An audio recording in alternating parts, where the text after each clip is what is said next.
tahajud bangun malam, walaupun cuma 2 rakaat. Quran surah 17 ayat 79 sampai 80, walaupun cuma 2 rakaat. Tugas Bapak Ibu tidak mudah, kadang-kadang butuh petunjuk dari Allah, kadang dari mimpi, kadang Allah jalankan orang lain memberikan informasi, dikumpulkan kita kontemplasi. Kalau bukan petunjuk Tuhan mustahil. Kata Allah, bangun malam, wa minal laili fatahajjad nafilatallah. Aku berikan 4 hal. 1, asa ayyab'atsaka rabbuka maqaman mahmuda. Kalau engkau konsisten, aku bimbing karirmu ke tempat kedudukan terbaik dan terhormat yang orang lain memuliakan. Kan ada orang dapat posisi tinggi tapi orang lain belum tentu respect kan? Kalau Tuhan sudah respect, siapa yang bisa mencegah orang lain untuk merendahkannya? Bangun konektivitas itu, kata Allah, aku bimbing dia dengan cara terhormat di posisi terbaik dan orang semua hormat. 2, ini yang mahal. Wa qur rabbi adkhilni mudkhala sidqin. Akan dibimbing menjalani kegiatannya dengan cara yang terbaik. 3, wa akhrijni mukhrajas sidqin. Kalau ada persoalan, aku berikan solusi dengan cara yang paling terbaik. Yang keempat yang paling dibutuhkan, wa ja'alli min ladunka sultanan nasira. Kalau ada yang usil dengan jabatannya pun, ingin menjahili, menyingkirkan, menyungkurkan, ini fitrah kata Quran. Semakin tinggi jabatan, semakin besar tantangan.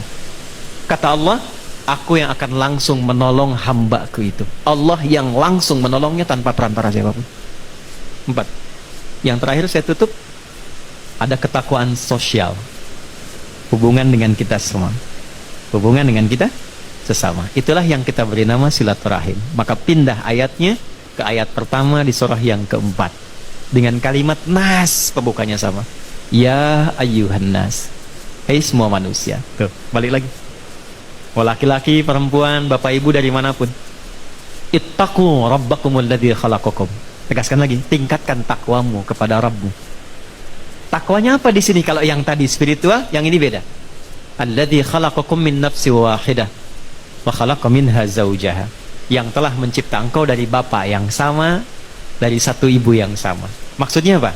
Kalaupun kita beda keyakinan, membangun hubungan baik dengan sosial, setidaknya samakan di satu persepsi, berasal dari bapak yang sama, Adam alaihissalam.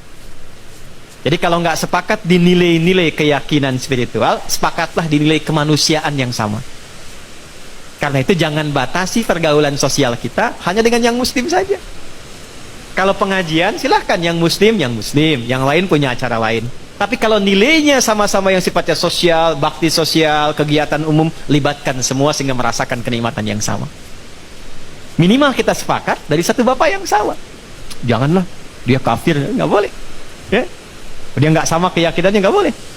Tempatkan dalam satu hal yang sama. Bukankah Quran begitu bijak? Ya. Bukankah Quran begitu indah? Ketika menempatkan pada nilai spiritual, eksklusif. Ketika nilai-nilai itu sosial, bukan. Wabatta minhuma rijalan katsiran wa nisaa. Setelah itu lahirlah keturunan-keturunan menyebar, lelaki perempuan. Dalam pergaulan itu boleh jadi ada khilaf yang membuat pergaulan dan hubungan menjadi kusut. Maka turunlah kelengkapan ayatnya. Wattaqullah, hai yang muslim, bertakwalah kepada Allah. Jangan sampai di dunia rajin sholat tapi punya masalah dengan teman-temanmu sehingga engkau sulit untuk dihisab di hari kiamat. Hadis Muslim, riwayat sahabat Abu Hurairah. Maaf, ada orang yang disebut Nabi bangkrut di hari kiamat.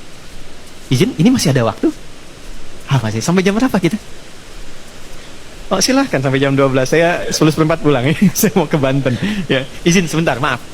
Jadi ada sedang begini, Nabi sedang duduk-duduk nih dengan sahabat. Beliau tanya, atadrun al-muflis, tahu nggak kalian orang yang bangkrut?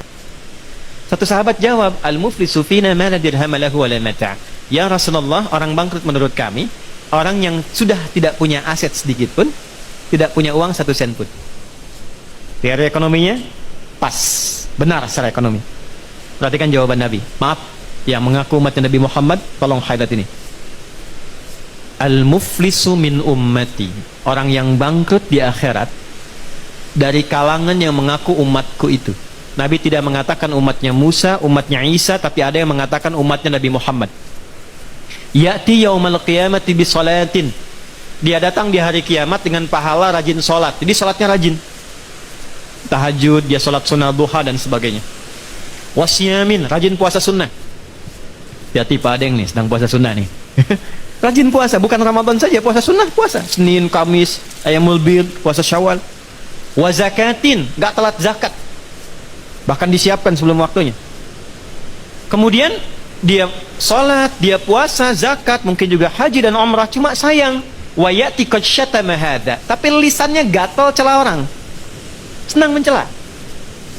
Ya, mencela itu sekarang lisan turun ke tangan tuh. Turun ke tangan. Ada ayatnya, al-yauma nakhtimu 'ala afwahihim wa tukallimuna aydihim. Sekarang itu ayat Yasin itu berlaku. Kadang orang mencela lisannya diam tapi tangannya itu komen. Tangannya komen kan? Sudah mulai sekarang ya. Tinggalnya di Singaparna tapi statusnya nyampe Singapura kan? Tungguin gitu kan? Dan terlibat di situ. Itu pembuktian terbaik sekarang muncul sekarang. Dan masalah paling banyak kan sekarang, Pak ya? ITE yang banyak diadili itu. Ya. Wa qadzafa hadza, suka nuduh dengan bukti yang tidak ada. Maaf, wa daraba hadza, senang berkelahi. Puncaknya wasafaka dama hadza. Ada yang menumpahkan darah, membawa nama agama dengan jalan yang tidak benar. Tembak sana, bom sana, dor, Allahu Akbar, Allahu Akbar. Dan itu oleh Nabi jauh-jauh hari diingatkan. Hati-hati Pak, kalau ada aliran yang sedikit-sedikit lukai orang, menghukumi orang sekenanya, kata Nabi hati-hati. Karena kita itu sudah lengkap sekali aturannya, pakemnya sudah jelas, ya. Jadi saya pernah sampaikan di beberapa kesempatan waktu bom di Jalan Tamrin tuh, izin Pak Dirjen, teman-teman, Bapak Ibu. Itu saya sedang di Lampung. Duar meledak. Itu pertanyaan pertama langsung bertanya, Ustadz, apakah bom di Jalan Tamrin termasuk jihad fisabilillah? Saya bilang dengan sederhana sekali, Pak, sependek pengetahuan saya, jihad fisabilillah itu jihad di jalan Allah, bukan di Jalan Tamrin. Tapi itu pembuktian terbaik dari apa yang Nabi sampaikan dulu. Nah, orang-orang ini ketika pulang, ini spiritnya, hukum positifnya supaya kita koreksi diri, jangan sampai terjadi. Nanti tu'khadhu hadza min hasanati wa hadza min hasanati. Yang baiknya akan ditimbang karena Allah adil, tapi untuk nutup yang buruknya. Jadi kalau ada orang sholat senang sekali usil pada orang dengan lisannya, dia caci maki orang, pahala sholatnya diberikan pada yang dicaci itu. Ada orang puasa, tapi saat yang bersamaan bikin hoax, maka pahala puasanya ditarik, ditutupkan pada dosa hoaxnya itu. Ada orang haji, saat bersamaan fitnah, orang diambil pahala haji diberikan pada yang difitnah itu. Fa in faniyat hasanatuhu, kalau habis modalnya masih tersisa yang buruknya. Pernah mencela orang, ini habis modalnya, maka itu yang disebut dengan bangkrut. Faturiha finnar, dilemparkan ke neraka dulu untuk dicuci. Maka apa yang harus dilakukan saat masih hidup sebelum wafat? Wattaqullaha alladzi tasaaluna bihi wal arham. Maka kata Allah dipesankan, bertakwalah engkau yang telah beriman, yang muslim. Jangan sampai pulang punya persoalan. Kumpul dengan teman-temanmu, lihat keluargamu, anak istrimu, tetanggamu, teman-temanmu di kantor, dalam pekerjaan, maka bangun silaturahim ini.